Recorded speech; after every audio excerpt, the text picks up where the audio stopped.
Welcome to the Pastor Study. You ever try to have a conversation and to discuss something with an individual, with a foolish individual, and they either laugh at you, they just kind of laugh off, they don't enter into discussion, they don't want to hear anything, they don't want to have anything said to them, or they turn into a raging fool.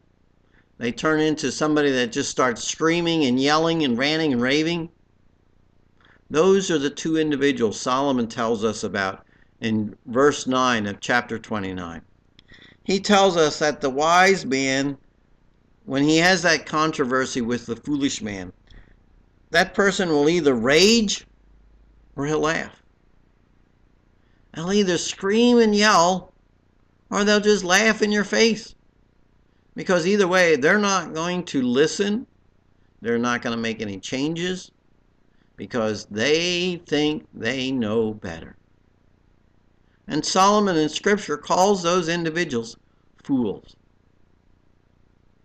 And it's a challenge for us. It's a challenge because we want to help them.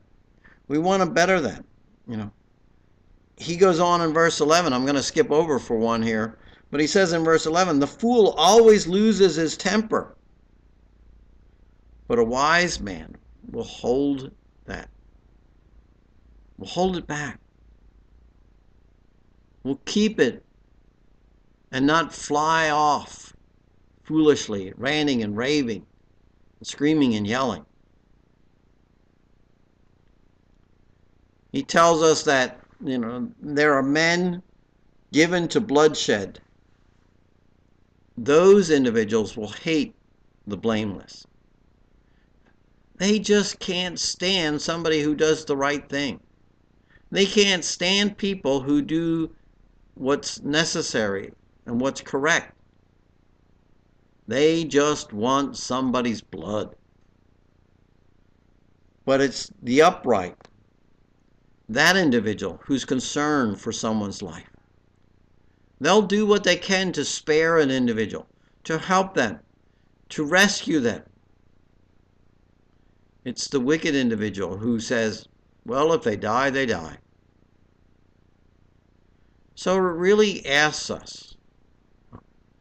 makes us ask a question, I should say. Do I rant and rave when somebody's trying to help me? Do I laugh at them?